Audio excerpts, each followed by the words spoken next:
6 months ago, American special forces flew into Caracas, hauled out Nicolas Maduro, and put in his own vice president, Delcy Rodriguez, as the acting president.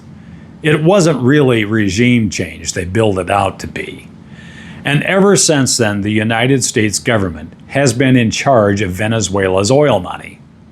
All of it, every single barrel. So here's a fun question, completely innocent, not at all suspicious. Where is the money? Because the Financial Times did the math, and they came up with $13 billion. $13 billion flowing through accounts the Trump administration controls. And how much of that $13 billion has anybody actually been able to trace? Landing back to Venezuela? $300 million. That's not a rounding error. That's 2 cents on the dollar. If your accountant handed you the math, you wouldn't call it novel. You'd call the police. Speaking of novel, that's the actual word that Secretary of State Marco Rubio used.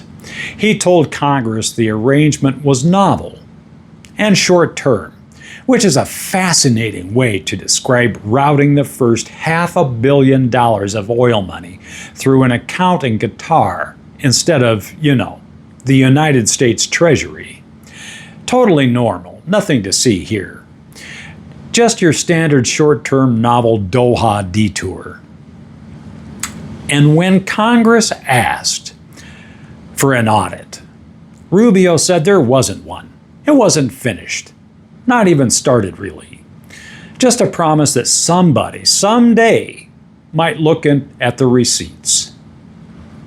There was a firm hired, KPMG, to audit the books they promised, quarterly reports. Congress says they haven't gotten anything since April. Now, here's where it stops being a punchline.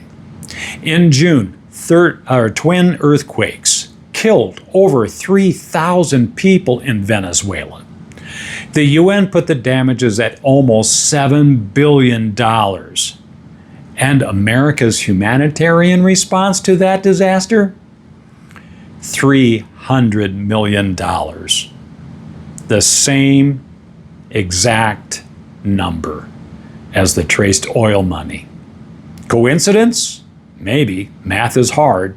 Or maybe when you're sitting on $13 billion of someone else's oil money and you write a check for the cost of the emergency you could have prevented, that's not generosity. That's a receipt. So no, I'm not telling you the money is stolen. I'm not the FBI. And neither is Congress, apparently, and fails to be able to, issue a subpoena. Since they can't get an audit going either, what I'm telling you is this.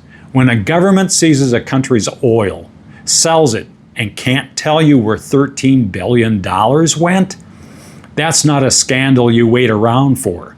That's a question you keep asking until somebody answers it. That's straight talk. Thanks.